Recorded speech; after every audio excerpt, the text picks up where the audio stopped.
اعوذ باللہ من الشیطان الرجیم، بسم اللہ الرحمن الرحیم۔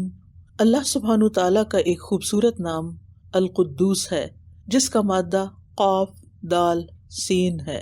لفظ تقدیس بھی اسی سے ہے، جس کا مطلب ہے تطہیر، یعنی پاک کرنا، برکت اور خیر کثیر۔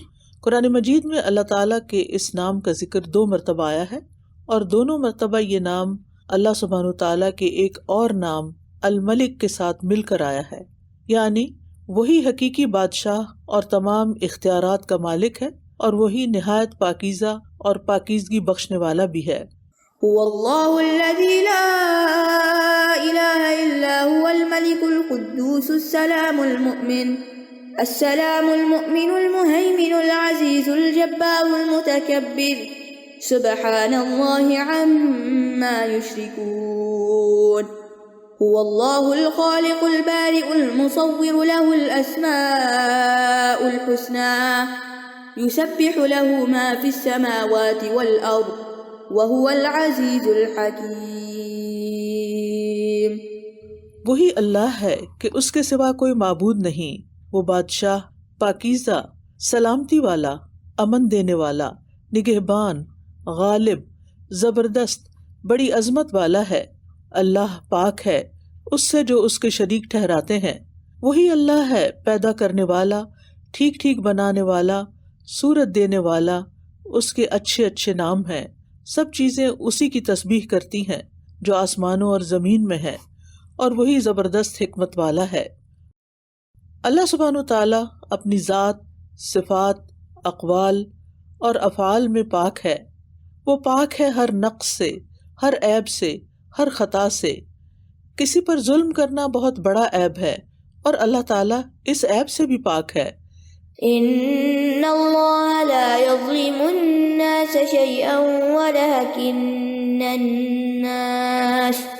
وَلَكِنَّ النَّاسَ أَنفُسَهُمْ يَظْلِمُونَ۔ بلا شبہ اللہ تعالیٰ کسی پر ظلم نہیں کرتا، لیکن لوگ خود اپنی جانوں پر ظلم کرتے ہیں۔ اس لیے اس بات پر یقین رکھا جائے کہ اللہ تعالیٰ کا کوئی فیصلہ غلط نہیں ہو سکتا، کیونکہ وہ ظلم و زیادتی نہیں کرتا۔ وہ اپنے وعدوں میں سچا ہے اور کسی کے حال سے غافل نہیں۔ وہ ہر قسم کی بھول چوک سے پاک ہے۔ قرآن مجید میں آتا ہے، لا یضل ربی ولا ینسا، میرا رب نہ بھٹکتا ہے نہ بھولتا ہے۔ اس لیے بندے کو ہمیشہ اس بات پر یقین ہونا چاہیے کہ اگر اسے اپنی دعا بظاہر قبول ہوتی ہوئی نظر نہیں بھی آ رہی تو اس کا رب اسے بھولا نہیں، بلکہ وہ ضرور اسے اس کا بدلہ عطا کرے گا، اور اگر اس نے کسی بات پر اس سے اجر کا وعدہ کیا ہے تو وہ بھی ضرور عطا فرمائے گا۔ وَمَنْ أَصْدَقُ مِنَ اللَّهِ حَدِيثًا، اور بات میں اللہ سے بڑھ کر سچا اور کون ہو سکتا ہے۔ حضرت عائشہ سے روایت ہے رضی اللہ تعالی عنہا کہ رسول اکرم صلی اللہ علیہ وسلم کثرت سے اپنے رکوع اور سجود میں اس نام کا ذکر کیا کرتے تھے، سبوح قدوس رب الملائکۃ والروح، نہایت ہی پاک، بڑا ہی مقدس ہے، فرشتوں اور جبرائیل کا رب۔ اللہ سبحانہ تعالیٰ کی اسی پاکیزگی کا اظہار فرشتے بھی کرتے ہیں، وَنَحْنُ نُسَبِّحُ بِحَمْدِكَ وَنُقَدِّسُ لَكَ، اور ہم تسبیح کرتے ہیں تیری تعریف کے ساتھ، اور ہم تیری پاکیزگی بیان کرتے ہیں۔ انسان اپنی فطرت میں خیر پسند ہے، اسی لیے وہ انسانوں میں کامل صفات کے حامل ڈھونڈتا رہتا ہے۔ ماں باپ کی طرف سے کوئی کمی ہو تو اس کا دل ڈوبنے لگتا ہے، اولاد کے اخلاق بگڑیں تو غمگین رہتا ہے، بہن بھائی کچھ کہہ دیں تو پریشان رہتا ہے، دوستوں رشتہ داروں کی کوئی بات بری لگ جاتی ہے، یا ماتحت کمزور ہوں تو غمزدہ رہتا ہے۔ مخلوق میں ان صفات کی تلاش اس کی مایوسی اور پریشانی میں اضافے کا باعث بنتی ہے۔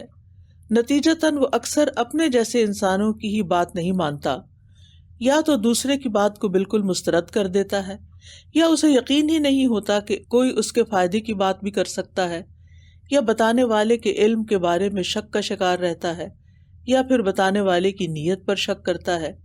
اس کے برعکس صرف اللہ سبحانہ تعالیٰ کی ذات ہی ایسی ہے کہ جب انسان کو اس بات کا یقین ہو جاتا ہے کہ اس کی ذات، صفات، اقوال، افعال میں کسی قسم کی بھی کوئی کمی نہیں، اس کی ہر چیز درست اور مکمل ہے، تو اس کا ایمان بہت بڑھ جاتا ہے اور وہ اللہ سبحانہ تعالیٰ کی ہر بات کو بغیر کسی شک کے خوشی سے تسلیم کرتا ہے اور ہر حکم کے آگے سر جھکا دیتا ہے۔ اللہ سبحانہ تعالیٰ پاک ہے، اسی لیے وہ اپنے بندوں میں بھی کسی قسم کی نجاست پسند نہیں کرتا۔ تو پھر بندے کس طرح ایک پاکیزہ زندگی بسر کر سکتے ہیں؟ اپنے خیالات اور عقائد کو ہر قسم کی شرک کی نجاست سے پاک کر لیں، اپنے اعمال کو صرف اللہ تعالیٰ کے لیے خالص کر لیں، کیونکہ اللہ سبحانہ تعالیٰ صرف پاک چیز کو ہی قبول کرتا ہے۔ اپنے دلوں کو حسد، بغض اور بندوں کی بدگمانی اور دیگر گناہوں سے پاک رکھیں، کیونکہ گناہ دل کو زنگ آلود کر دیتے ہیں۔ اپنی زبان کو جھوٹ، طعنہ زنی، گالی گلوچ اور دیگر اخلاقی برائیوں سے پاک رکھیں تاکہ اللہ کی ناراضگی سے بچ سکیں۔ مال کمانے اور اسے خرچ کرنے میں بھی پاکیزگی اختیار کریں، یعنی حلال طریقوں سے کمائیں، حلال چیزوں پر خرچ کریں اور زکوٰۃ بھی ادا کریں۔ اللہ سبحانہ تعالیٰ اپنی پاکی بیان کرنے والے کو پاک کرتا ہے۔ ابو برزہ اسلمی فرماتے ہیں کہ رسول اللہ صلی اللہ علیہ وسلم اپنے آخری ایام میں جب کسی مجلس سے اٹھتے تو یہ کلمات کہتے: سبحانک اللہم و بحمدک، اشہد ان لا الہ الا انت، استغفرک و اتوب الیک۔ پاک ہے تو اے اللہ، اور سب تعریف تیرے لیے ہے۔ میں گواہی دیتا ہوں کہ تیرے سوا کوئی معبود برحق نہیں۔ میں تجھ سے مغفرت چاہتا ہوں اور تیری طرف رجوع کرتا ہوں۔ تو ایک شخص نے عرض کیا: اے اللہ کے رسول صلی اللہ علیہ وسلم، آپ اب ایک ایسا کلمہ کہتے ہیں جو پہلے نہیں کہا کرتے تھے۔ آپ نے فرمایا: یہ کفارہ ہے ان لغزشوں کا جو مجلس میں ہو جاتی ہیں۔ اللہ سبحانہ تعالیٰ سے دعا ہے کہ وہ ہمیں اس بات کی توفیق دے کہ ہم اس صفت القدوس کا شعوری علم حاصل کریں، اس کو سمجھیں اور اپنی زندگی میں بھی پاکیزگی لانے کی کوشش کریں۔ اللہ ہم سب کا حامی و ناصر ہو۔ السلام علیکم ورحمۃ اللہ وبرکاتہ۔